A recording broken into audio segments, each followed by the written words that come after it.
आज हमारे साथ फिर से जुड़ेंगे उमेश अग्रवाल जी। आपने इन्हें हमारे चैनल पे देखा होगा और आज हम बात करने जा रहे हैं फिर से जियोपॉलिटिक्स के बारे में।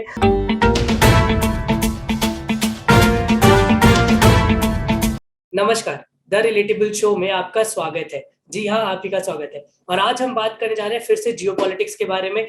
आज हमारे साथ फिर से जुड़ेंगे उमेश अग्रवाल जी। आपने इन्हें हमारे चैनल पे देखा होगा, लेकिन मैं जो पहली बार इस वीडियो को देख रहे हैं उनके लिए मैं इंट्रोड्यूस कर दूं। सर पिछले 1 साल से आर्टिकल्स लिख रहे हैं न्यूज़पेपर्स में। उनको जियोपॉलिटिक्स का बहुत नॉलेज है, इंटरेस्ट भी काफी है, डेप्थ नॉलेज है। He literally can forecast things geopolitics में।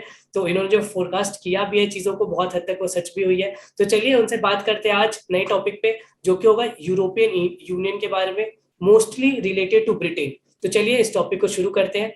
नमस्कार सर, आप यहाँ आए। I am really glad to have you again. Sir अभी हम ये देख रहे हैं कि दुनिया में बहुत उथल पुथल चल रही है, खास करके लीडरशिप को लेके। आपने ये भी देखा कि कैसे ट्रम्प का जाना हो गया, आपने ये भी देखा कि ऑस्ट्रेलिया में भी परिवर्तन हो गया, आपने ये भी देखा कि इटली में कैसे परिवर्तन हुआ, और अब बोरिस जॉनसन वाला जो केस इंग्लैंड से निकल के आ रहा है। तो ये भी एक अलग अलग हम देख रहे हैं कि एक नेक्सस सा दिख रहा है, एक पैटर्न सा दिख रहा है कि हर जगह परिवर्तन आ रहे हैं अचानक से। तो मैं अभी आज के इस टॉपिक पे आज आपसे मोर प्रिसाइजली बात करना चाहता हूँ यूरोपियन यूनियन, यूरोप के बारे में। क्योंकि सर यूरोप में काफी उथल पुथल है इस टाइम पे, स्पेशली ब्रिटेन की अगर हम बात करें तो Boris Johnson recently just a week ago resign, right. और अब उनके नए प्राइम मिनिस्टर की बात हो रही है। इटली में भी उनके प्राइम मिनिस्टर जो थे उनका गिर गया, सरकार कोलिशन गवर्नमेंट थी वो गिर गई है। तो हम ब्रिटेन से स्टार्ट करते सर। ये जो बोरिस जॉनसन का पूरा जो पार्टी गेट इन्होंने नाम दिया है, इस पे आपका क्या टेक है सर? देखिए जो ब्रिटिश पब्लिक है, they are known to over magnify things.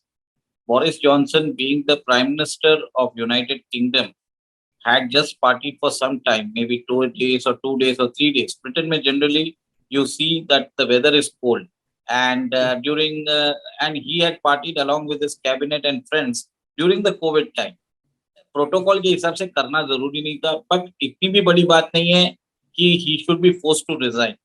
अगर अपार्ट फ्रॉम दैट, कोविड के टाइम पे जो काम किया है, जो लीडरशिप दी है, this is a time of crisis.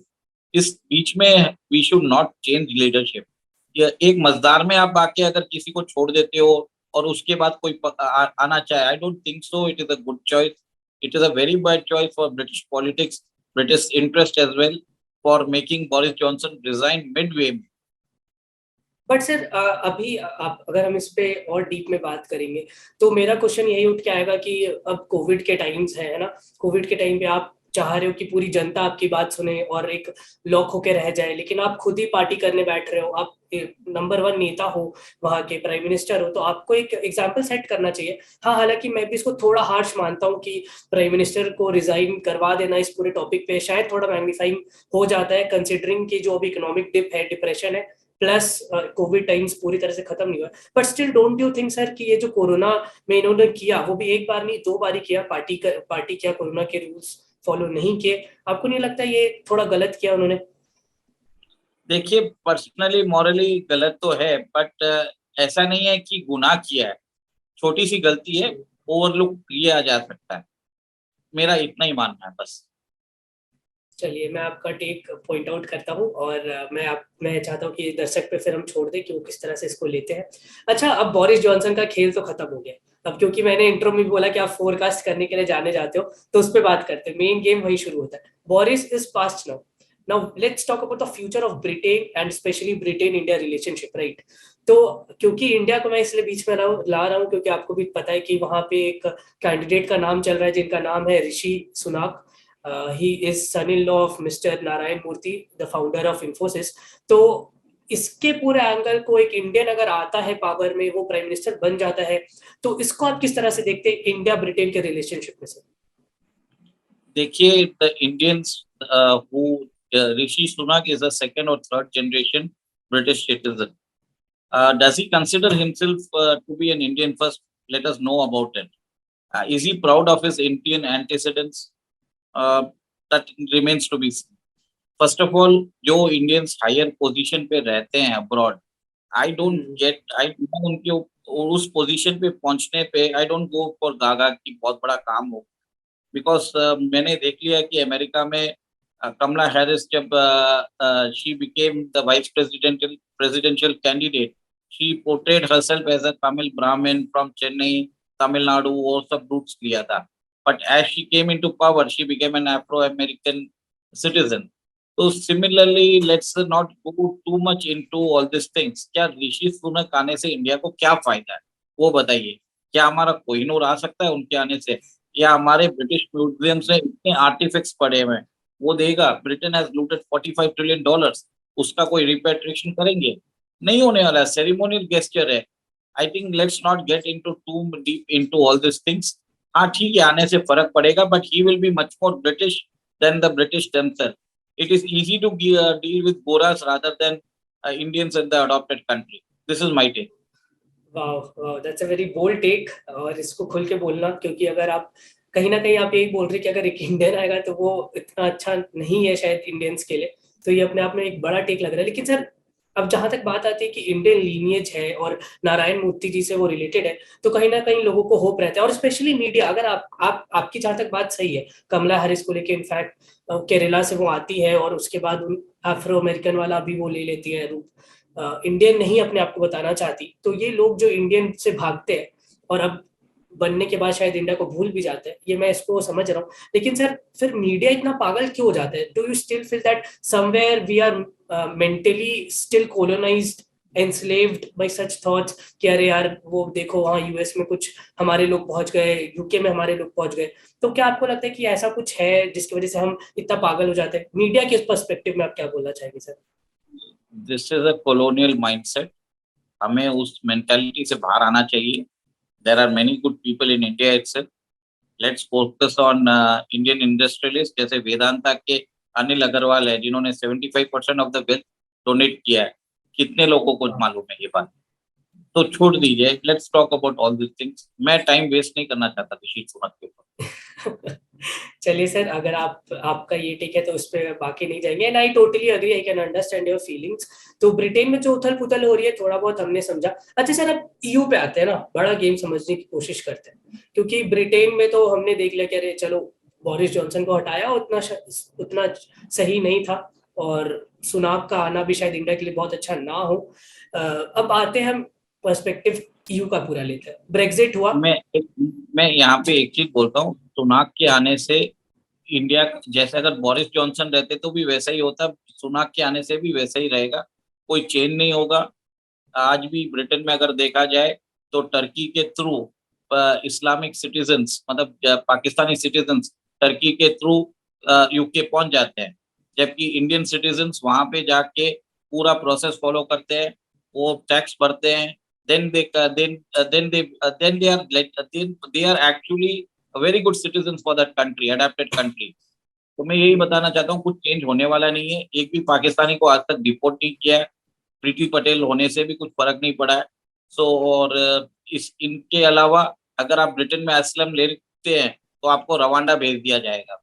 ऐसा भी रूल आता है. True. Now I guess just a month ago उन्होंने ऐसा एक पैक्ट बना लिया कि अगर आप वो चाहे तो रेफ्यूजीज को वहां भेज सकते हैं, अपनी कंट्री में एक्स्ट्रा जो पड़े लोगों को उनको. तो और प्लस मैंने अभी आर्टिकल भी पढ़ा है, कहीं ना कहीं आप सही बोल रहे, क्योंकि मैंने एक आर्टिकल अभी रिसेंटली कल ही पढ़ा था कि इंडियंस को वीजा मिलने में यूके का थोड़ा दिक्कत हो रहा है. तो आई फील इट्स हिपोक्रिटिकल कि एक इंडियन को प्रोजेक्ट किया जा रहा है नेक्स्ट पीएम, और फिर ऐसा कुछ हो रहा है कि इंडियंस को वीजा नहीं दिया जा रहा है. तो hypocrisy, west is known for hypocrisies. तो moving on, let's talk about you sir.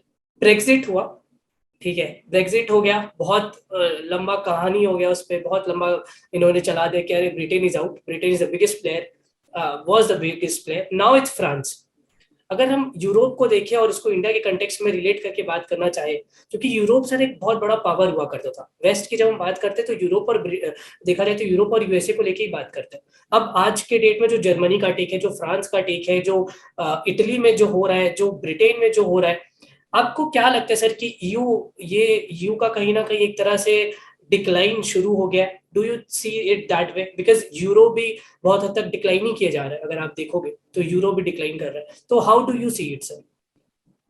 देखिए, European Union actually is a what you say, एक कॉन्फेडरेशन है, a group of around 25 plus nations जो हैव कम टुगेदर कि आपके पास कोई भी borders नहीं रहेगा, आप क्रॉस बॉर्डर्स आराम से you can move across the borders without visa, free flow of capital, goods and movement of people.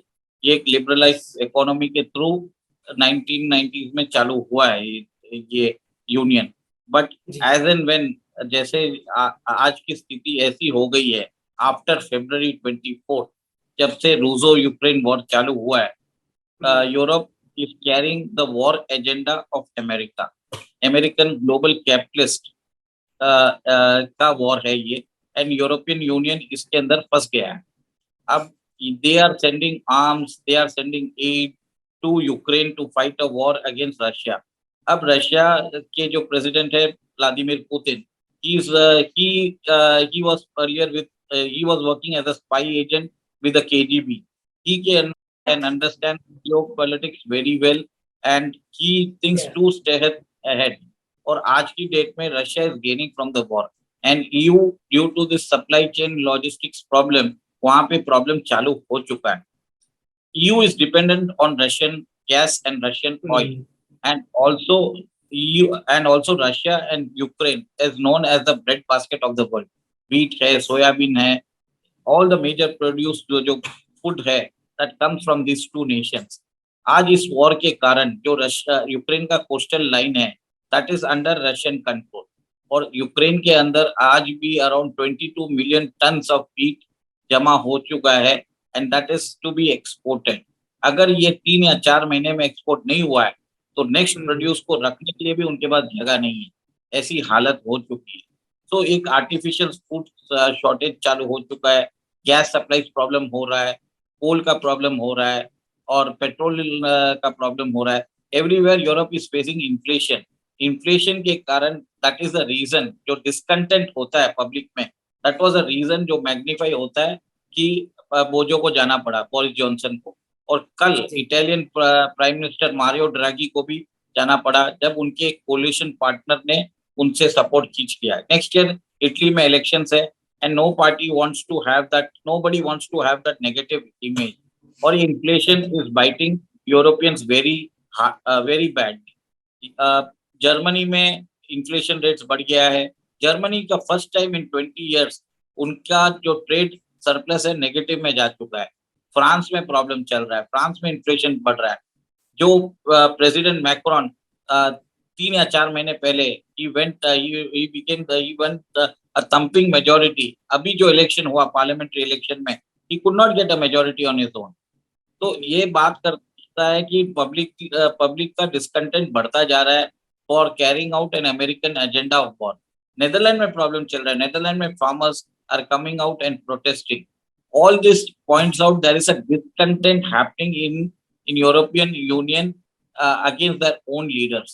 और जिस हिसाब से अगर चीजें बढ़ रही है, मुझे नहीं लगता कि euro will last very long. आज यूरो और डॉलर के ऊपर एक पैरिटी जैसा आ गया, फर्स्ट टाइम इन 20 इयर्स। इसका मतलब क्या हुआ? जितने भी इन्वेस्टमेंट्स यूरो में हो रहे हैं वहां पे लोग अपना कैपिटल निकाल के they are shifting towards dollar. Dollar is become the favourite currency around the world. And European union में अगर ज्यादा दूर की बात नहीं है, 2012-13 में यूरो डेब्ट क्राइसिस भी आया था, जिसमें ये 6 कंट्रीज का बात आया था, Portugal, Italy, Greece and Spain. इन लोगों की इकोनॉमी डेब्ट इतने ज्यादा है कि अनसस्टेनेबल लेवल है। इटली का खुद का देख लीजिए, जीडीपी, डेब्ट टू जीडीपी इज 150%, मतलब 150% उनका। यस, और आज इतना भी, आज उधर भी अगर आपको डोल देना है, मतलब आपको एड देना है पब्लिक को, that has to be sanctioned by the European monetary union. तो अभी उनको दिया जा रहा है। एक चीज आपसे यहाँ पे बोलना चाहूंगा, क्योंकि आपने पॉइंट आउट किया, बहुत सही से पॉइंट आउट किया कि कैसे गैस का शॉर्टेज की वजह से हो रहा है। इनफैक्ट टसल भी देखने को मिल रहा है। मगर अगर आपको याद होगा तो कैसे इनिशियली जब वॉर शुरू हुआ था तो France, Italy, somehow they were on the Russian side, they didn't want to go to the west side, you know, वो यूएस की तरफ नहीं जाना चाहते थे। बहुत लंबे समय तक रशिया का साथ दिया है फ्रांस ने और आपके इटली ने, ऐसे कंट्रीज ने खुल के बहुत बार, मैक्रोन तो इतनी बार पुतिन से मिलने भी गए। तो कहीं आपको कहीं लगता है कि आंतरिक विरोध एक तरह से, मतलब इनके खुद के अंदर भी बन नहीं ये चीजें, क्योंकि मैक्रोन एक अलग ही राग गा रहे हैं और ब्रिटेन का एक अलग सुर है। तो डोंट यू थिंक कि ये अपने आप में ये लोग लड़ने की वजह से भी यूरो का डिप हो रहा है, इकोनॉमिक डिप्रेशन की तरफ ये लोग बढ़ रहे हैं, और एक शायद यूएस का इन्फ्लुएंस से बाहर नहीं निकल पा रहे कहीं ना कहीं? डू यू थिंक कि फ्रांस निकलना चाहता है यूएस के इन्फ्लुएंस से बाहर? देखिए, लास्ट ईयर ऑकस डील हुआ था, ऑस्ट्रेलिया, यूके और यूएस का। ये 90 बिलियन सबमरीन डील हुआ था। This was the G. Contract Australia पहले फ्रांस को देना चाहता था, बट सडनली यूएस को दे दिया गया। This has cost lot of discontent among the French people कि ऐसा कैसे कर दिया। Americans have backstab the French. उसके बाद फ्रांस हैज कॉल्ड कि हमें चाहिए एक European army, we need autonomy, हमें नेटो की जरूरत नहीं है, we need our own policy to safeguard our own interest. और France wanted to support Russia to a very large extent. But वहां पे अब वैसा है कि जर्मनी जो सबसे बड़ा नेशन है उधर, they are pro American all the time. Olaf Scholz जो है, he is known to be an American stooge. और आज उनकी कंट्री में उन्होंने बोल दिया है कि there can be a rationing. France में बोल दिया है कि रेशनिंग हो सकता है, यू शुड बी प्रिपेयर्ड। तो वहां पे बोला जा रहा है कि आप गीजर कम यूज करो, आप हीटर यूज करो, क्योंकि गैस सप्लाई कभी भी कट हो चुकी है अभी रशिया की। और कब स्टार्ट होगी मालूम नहीं, क्योंकि रशिया का जो स्टेट गैस एक्सपोर्टिंग एजेंसी है, गैसप्रॉम, जो एक टरबाइन होता है, टरबाइन को उन्होंने भेजा है जर्मनी को रिपेयर करके देने के लिए। जर्मनी ने वो टरबाइन दिया है कनाडा को, और कनाडा उसको ठीक करके अभी भेज रहा है। तब जाके जर्मनी को गैस सप्लाई होगा। और जर्मनी को प्रॉब्लम चालू हो जाएगा, और इतना बड़ा इंफ्रास्ट्रक्चर इतनी जल्दी आप ले नहीं कर सकते।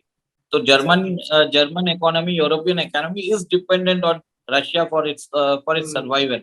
आप वो सोचिए, ट्रांस अटलांटिक में एलएनजी टर्मिनल्स कितने आते रहेंगे? एक पाइपलाइन से गैस मिल रहा है, और एक शिप से आपको कितने दिन तक मिल पाएगा? तो ये अननेसेसरी जो वॉर है यूक्रेन और रशिया का, इसमें Europe is getting involve and it's threatening the unity of European union. And ऐसा अगर रिवॉल्ट चलता गया, वेर पॉपुलर गवर्नमेंट अगर वो जाते रहे, तो सूनर और later it will threaten the what you say integrity of the European Union itself. Europe, EU can break any time. This is what I Oh, yeah. that is a very big statement, I guess, big prediction. But you never know. अच्छा, मेरा question यही है sir कि क्योंकि France को हम सबसे बड़ा प्लेयर आज भी मान रहे हैं ईयू के अंदर, अगर देखा जाए तो फ्रांस सच में एक बहुत बड़ा प्लेयर है, शायद सबसे बड़ा प्लेयर है। तो हालांकि इकोनॉमी के लेवल पे ठीक है, Germany is equally good, but अगर इन्फ्लुएंस के हिसाब से देखें तो फ्रांस को शायद माना जाता है आफ्टर ब्रिटेन की फ्रांस ईयू में सबसे पावरफुल कंट्री में से एक है। और जब वही आपने बताया कि ऑकस डील के बाद से नाराज है यूएस के साथ, तो फिर क्यों ये लोग एक साथ रहने का ड्रामा कर रहे हैं वेस्ट के साथ? क्यों नहीं धीरे धीरे अब कटने का टाइम आ गया कि चलो ठीक है भाई, हमें नहीं चाहिए तुम्हारी छतरी, we don't want to live in your shadow, we want to come out of it. तो why they are still, Europeans are behaving as if they are somehow part of United States? तो आप ये ऐसा क्यों है sir? क्यों अभी करेज देखिए नहीं उठा पा रहे ये लोग बाहर निकलने का? देखिए देखिए, यही तो होता है कि अगर आप ज्यादा पॉपुलर होंगे और ज्यादा कर किया जाता है, अनएक्सपेक्टेडली जो पॉपुलर लीडर्स है उनके ऊपर उनके छोटी मिस्टेक्स को मैग्नीफाइंग करके उनको निकाल दिया जाता है। This is what happens. और बहुत एंड वहां पे देखिए, मैक्रोन के अलावा यूरोप में हंगरी के लीडर है विक्टर ऑर्बन। वो भी आके, वो he is also known to be pro Russia, उनके खिलाफ भी विचन चालू हो गया। ऐसा नहीं है कि यूरोप में टोटली लोग are pro American, but there are blocks, और उसमें मेजोरिटी होती है, और साथ में रहने से इंटरेस्ट उनके बहुत है। So I believe that so I believe that European Union is now, जितने दिन साथ रह सकते हैं, जितना इकोनॉमिक बेनिफिट्स है तब तक साथ में रहेंगे। जिस दिन लगेगा कि इकोनॉमिक बेनिफिट्स नहीं है, सेपरेशन हो जरूरी है, EU as a bloc will disintegrate. तो मतलब मैं आपसे यही अगला सवाल पूछने जा रहा था, आपने पहले ही जवाब दे दिया कि जो अगर जो इनका इंटीग्रेशन टूटेगा और ये अगर डिसइंटीग्रेट होते हैं, तो क्या वो सिर्फ इकोनॉमिक लेवल पे होंगे, इकोनॉमिक डिफरेंसेस की वजह से होंगे, या फिर अपने टसल आइडियोलॉजी और जो टिल्ट है उसके वजह से कि भाई तुम रशिया सपोर्टर हो और तुम अमेरिकन सपोर्टर हो, उसके वजह से लड़के अलग हो जाएंगे। तो शायद आपका ये टेक है इस पे कि इकोनॉमिक चीजों के जब तक वो चल रही है तब तक ये लोग साथ है, और जिस दिन इकोनॉमिक बेनिफिट्स कम होते हैं, खत्म होते हैं, उस दिन ये अलग हो जाएंगे। Am I correct? यस, देखिए पुतिन, मैंने आपको ये भी बताया था, Putin was the former KGB spy. उनको जियो पॉलिटिक्स मालूम है। He can extract the fault lines, मतलब फॉल्ट लाइन्स को कितना इसको वाइडन कर सकते हैं, और अगर डिस्प्यूट नहीं रहे तो उसको कैसे कल्टीवेट किया जा सकता है, उसको बढ़ाया कैसे जा सकता है, क्रिएटिंग सिचुएशन जिसके अंदर डिफरेंसेस एरेप्ट हो, और डिफरेंसेस इरिकंसिबल होता है, रिकंसाइल नहीं होता है, तो definitely EU is on the verge of breakdown. और मुझे ये लग रहा है कि there might be a internal revolt, something like a EU spring, बहुत जगह ओ हो गॉड। जाएगा। अभी आप स्वीडन का ही देख लीजिए, स्वीडन अपने जितने भी सीरियन जो रेफ्यूजीज है उनको वापस डिपोर्ट करता जा रहा है। देयर हैज बीन पहले you had a policy of open arms, जितने भी रेफ्यूजीज है आ जाओ, हम आपको असलम देंगे। अभी उल्टा हो रहा है। अब देखिए यूरोप में भी वो प्रोटेक्टेड, जो लिबरलाइजेशन ग्लोबलाइजेशन वर्ड है वो सब एक ठीक है, एक चराट की जैसा है, अभी नहीं चलने वाला। तो that defeats the basic character of EU. This is what I would say. अच्छा, ये मेरे को लगता है आप बहुत हद तक उस लाइन पे बोल रहे हैं जो डॉक्टर एस जयशंकर भी बोलते हैं। अगर हम उनके स्पीचेस उठा के देखें तो उनका भी ये कहना है कि कहीं ना कहीं अब कंट्रीज को सेल्फ डिपेंडेंसी की तरफ ज्यादा बढ़ना चाहिए। Globalisation of course is there, but कहीं ना कहीं हमें सेल्फ डिपेंडेंट होने की बहुत जरूरत है। मल्टीपोलर वर्ल्ड बन रहा है ये, क्योंकि अब बाईपोलर नहीं रह रहा है। तो आई गेस इस वजह से भी मेरे को लगता है जो आप भी बता रहे हो सर बहुत रेलिवेंट है इन टर्म्स ऑफ कि अब क्योंकि सिचुएशंस चेंज हो रही है तो कंट्रीज भी क्यों ढोएंगे, दूसरे के रेफ्यूजीज को क्यों ढोएंगे। तो even they are deporting, they have started deporting. My next question to you sir is about the Nordic countries, क्योंकि जो नॉर्डिक कंट्रीज है whether it's Denmark and all, अभी प्रधानमंत्री उधर जाके भी आए हैं, तो आप उनको किस तरह से देखते हैं, उनका क्या टेक होगा इसमें? देखिए डेनमार्क है, ये फिनलैंड, नॉर्वे, ये सब नॉर्डिक कंट्रीज है। ये they come under the Arctic belt. जो आर्टिक होता है 6 months down the year it is remains frozen, so it is not accessible for 6 months। But due to global warming वहां पे भी sea routes have become operational. Russia के पास बड़े बड़े आइस ब्रेकर्स वाली मशीन्स हैं, they can break the ice and make it navigable. और Russia is the one of the largest player in the Arctic where this Nordic states are also there, क्योंकि उनकी coastline बहुत बड़ी है।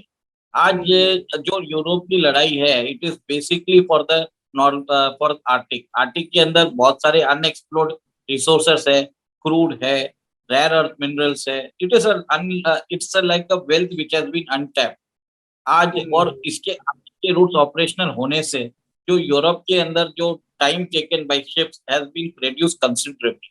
So everybody wants to have a say in the Arctic. पहले Arctic was a free navigation zone.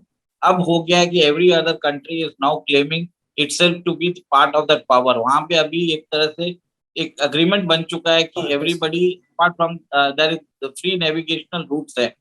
और Arctic के ऊपर बहुत बड़ी लड़ाई चलने वाली है आगे जाके। ये जो रूस रशियन और फ्रांस, ये रशियन और यूक्रेन का भी वॉर है। It is just a ploy to make ensure that Russia becomes financially weaker and it's not able to deploy its resources in the Arctic. तो जो गेम है आर्टिक के बारे में है। अभी आप देखिए Finland and Sweden, they have joined the NATO and other things, but Russia ने अभी तक एक ही चीज बोल दिया था, we have not even started our game yet. तो एक एक बहुत ही चेतावनी दे चुके हैं कि सूनर और लेटर जब हम अपना गेम चालू करेंगे then you will come to know. Very nice. मतलब ये आपने बहुत अच्छा पॉइंट, दो प्रिडिक्शन आपने कर दी है, एक तो डिसइंटीग्रेशन ऑफ ईयू और दूसरा आर्टिक को लेके लड़ाई चलने वाली है। अच्छा, लास्ट क्वेश्चन सर आपसे मेरा ये रहेगा कि आप, क्योंकि आपने जैसा भी बताया कि रशिया ने ये बोला है कि भैया अभी तो हमने गेम शुरू भी नहीं किया, तो अब ये जो रूबल वाले उन्होंने नया पॉलिसी लाया है कि अगर आपको खरीदना है हमारे से सामान तो रूबल में लो, नहीं तो रहने दो भैया। तो ये इस डिसीजन को क्या आप एक गेम चेंजर की तरह देखते हो, कोलैप्स ऑफ ईयू के उसमें? क्योंकि यूरो इतना नहीं बढ़ पाता शायद अगर रूबल को इतनी इंपॉर्टेंस नहीं मिलती तो। देखिए EU is anyway dependent on Russia for its needs, energy needs, food security needs। अब यूरो में ट्रेड करके क्या फायदा है, बिकॉज डॉलर जो बेस्ड जो स्विफ्ट सिस्टम है, और डॉलर और ईयू बेस्ड स्विफ्ट सिस्टम से रशियन बैंक्स को हटा दिया गया। तो रशिया ने सीधा ही बोला कि boss you have to trade us in roubles, roubles हमारी करेंसी है, आप हमारे कंट्री में आके अकाउंट खोलो, उसके अंदर पैसा दो, एंड यू हमारा जो भी ट्रेड सेटलमेंट होगा it will be in you roubles. तो अभी जो पहले जो पेट्रो डॉलर अरेंजमेंट था, now it has become a petro rouble arrangement, cash rouble arrangement. जी। और रशियन करेंसी जो पहले 70 थी, वॉर के February 24 के पहले 70-75 पे चल रहा था, वॉर के बाद 139-140 तक जा चुका है, और कल उसका एक डॉलर का भाव 58 रूबल्स था। मतलब रशियन इकोनॉमी तो स्ट्रांग हो ही रही है। और रशिया के जो फॉरेन एक्सचेंज रिजर्व्स है, it's mostly in in gold, it's in yuan, it's in other assets. Dollar है ही नहीं उनके पास, उनके पास यूरो है। आज आपको जान के हैरानी होगी, रशिया के पास 2500 टन का गोल्ड है रिजर्व्स। व्हाट? और यस, और इंडिया के पास 774 टन है।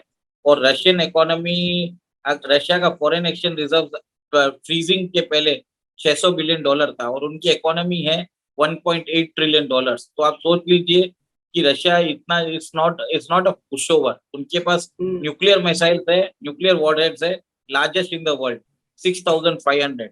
Nobody can match the Russian firepower. Russia wants to annex any territory, वो अपनी फोर्सेस भेज देता है, और कोई कंट्री उसको अपोज भी नहीं कर सकता। इवन चाइना को भी डर लग रहा है कि ताइवान पे अटैक करे नहीं करे, बट रशिया को अगर लगता है अटैक करना, तो वो बिंदास अटैक करता है। And no power has the right, has anything to, मतलब टू चैलेंज देम डायरेक्टली। ये तो बहुत इंटरेस्टिंग पॉइंट बता दिया सर आपने कि रशियन इकोनॉमी को हम जितना समझ रहे थे, क्योंकि सैंक्शंस को जिस तरह से वेस्ट ने पॉपुलराइज करने की कोशिश की कि देखो हम तो सैंक्शन डाल के खत्म कर देंगे, अगर ऐसा है कि उनके पास इतना सोना पड़ा है और अगर उनके सारे एसेट्स दूसरे करेंसी में, डॉलर में गेम ही नहीं है, और ऊपर से ईयू आप पे डिपेंडेंट है, पेट्रोल के लिए कहीं ना कहीं यूएस भी डिपेंडेंट है, तो फिर तो पता नहीं गेम क्या ही चल रहा है। ये तो रशिया के बेनिफिट में होगा शायद। चलिए खैर, इस पे कभी हम और अच्छे से लंबे पे बात करेंगे। जी सर। एक और एक चीज बताना चाहूंगा, रशिया ने अपने जो एनर्जी सप्लाईज है उसको डाइवर्सिफाई कर दिया है। आज वर्ल्ड की सबसे दो पॉपुलस कंट्री इंडिया और चाइना उनके सबसे बड़े कस्टमर्स हो गए हैं। तो उन्हें अभी रशिया और उन्हें समझ में आ गया है कि आराम से इधर काम चल सकता है। और रशिया और चाइना के बीच में ट्रेड सेटलमेंट हो रहा है युआन में, और इंडिया और रशिया के अंदर भी अभी यूपी में इनवॉइसिंग और ट्रेड सेटलमेंट का ऑप्शन भी आ गया है। तो आगे चल के मुझे लग रहा है कि जितनी भी इंडियन कॉर्पोरेट्स है, they will be asked to settle that dues in Indian rupees with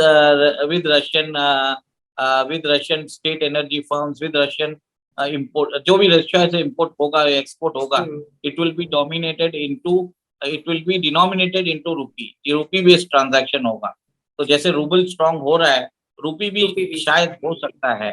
तो एक कंसर्टेड पुश देना पड़ेगा, और डेफिनेटली आता जाए। जी, अभी हमने रिसेंटली एक आर्टिकल भी पढ़ा इसके बारे में, जिसमें यही बोल रहे थे कि कैसे अब रुपी पे भी ट्रांजैक्शंस, इंटरनेशनल ट्रांजैक्शंस की बात चल रही है। पर अगर ऐसा होता है तो ऑफ कोर्स रुपी बहुत हद तक बहुत स्ट्रांग हो सकता है। अभी जो हम एक फॉल देख रहे हैं वो एक परमानेंट नहीं है फॉल कि गिरता जाएगा, पाकिस्तान वाला हाल हो जाएगा।